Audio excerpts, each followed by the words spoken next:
P&O Ferry's boss has admitted that he cannot afford to live on £4.87 an hour. Talking about 2 years ago on Dover-Calais, that was about £5.15.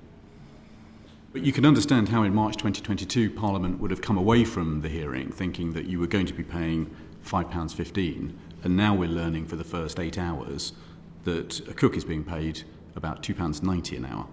We're not comparing apples with apples. It's important that we do compare apples with apples.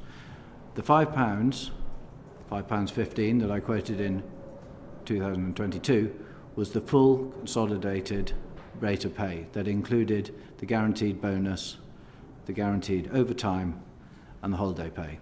You also told the committee in March 2022 that P&O Ferries would basically go bust unless you sacked 786 workers and replaced them with agency staff earning well below the UK minimum wage.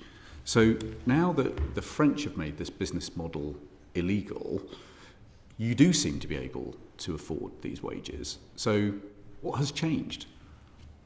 It's important, if I may, just for one small correction, that we didn't sack anybody. We did initiate a redundancy programme where we paid substantially above the statutory requirements. Again, what's your salary?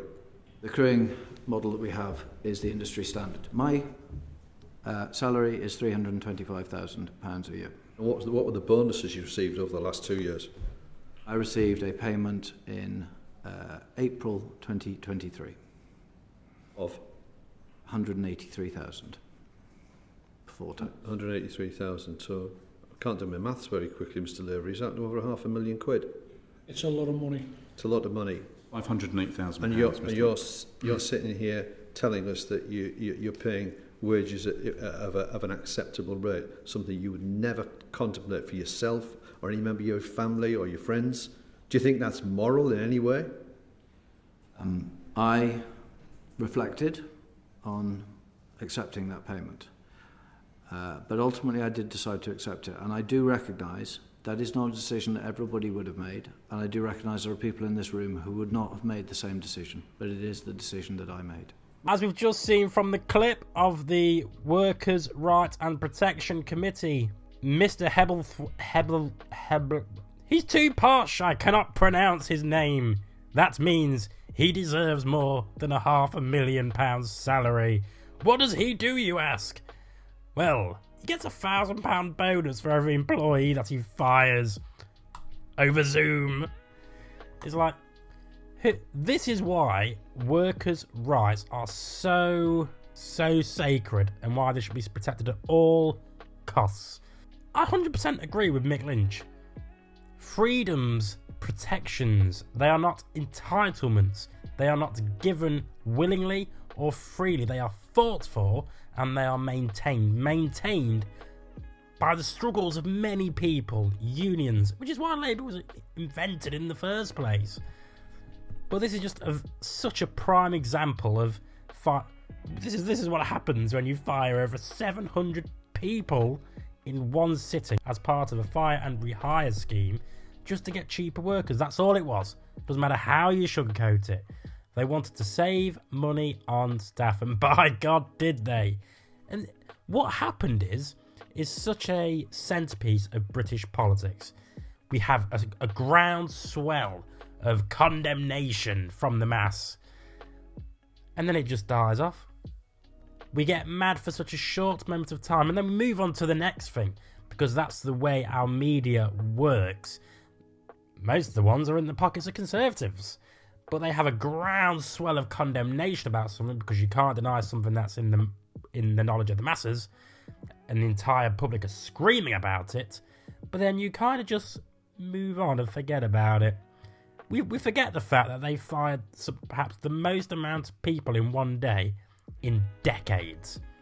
But it's okay.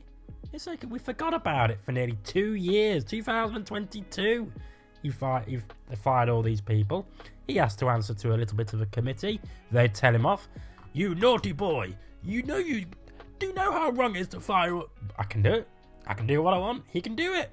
Because it doesn't matter how many people he fires, doesn't matter about the initial groundswell of condemnation that he receives. People will get over it. They'll get new jobs, they'll save all the money. They won't get slapped with any kind of fines because they've navigated all legal avenues that they should have done.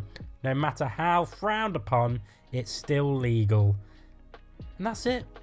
The MPs have a few committees every now and again and condemn them every now and again. They send this poor bastard into the committees. He looks so sorry. I can't live on £4.87 an hour. But the Filipino workers you hire to cruise all your ships do alright on £4.87 an hour, don't they? But it's okay for you.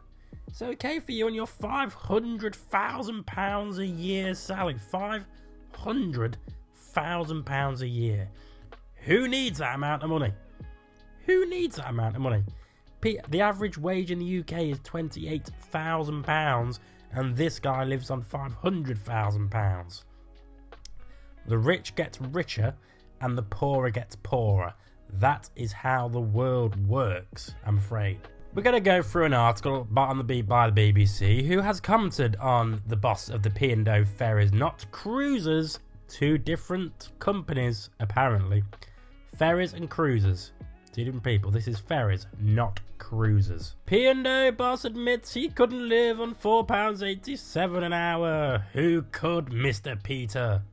I'm saying Mr. Peter because I cannot pronounce his second name. So the boss of P&O Ferries has admitted he couldn't live on £4.87 an hour, even though some of his crew are paid that amount. He also revealed that he earned more than £500 last year, including a bonus. He said he was deeply sorry for the redundancies and claimed we would not make that decision again. In 2022, P&O Ferries, known for its Dover to Calais route, gained notoriety when it made 786 staff redundant before replacing them with people on lower wages on the same day. On Tuesday, Mr. Hebblethwaite told MPs that the agency workers P&O now uses to crew its boats can be paid as little as £4.87 an hour. That includes overtime and bonuses. On average, P&O workers make £5.20 an hour.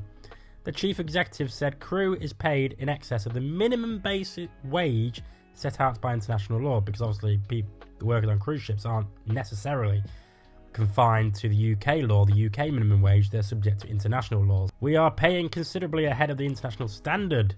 The international standard is bullshit.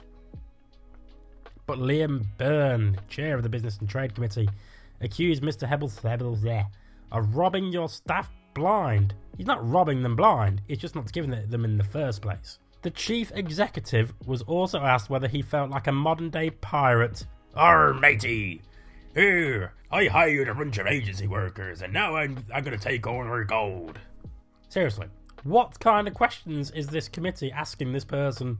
We believe that it is right that as an international business operating in international waters, we should be governed by international law. In British waters, when the law changes, we'll pay national minimum wage. We already pay national minimum wage on domestic routes.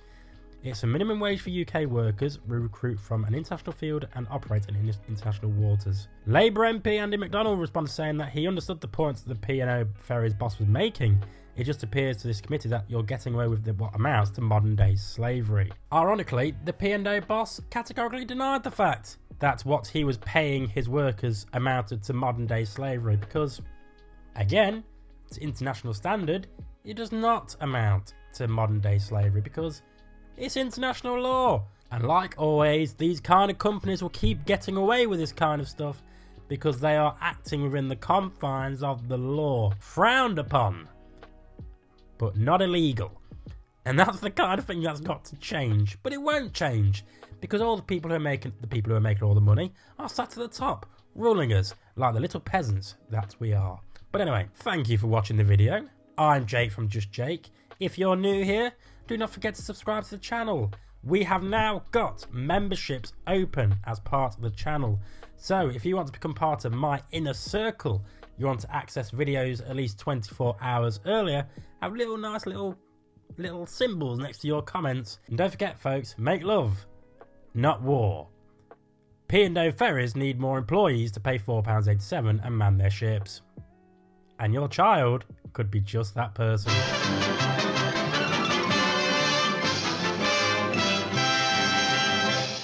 You actually made it to the end of the video. If you would like to subscribe to the channel, which, why haven't you already, is somewhere over there.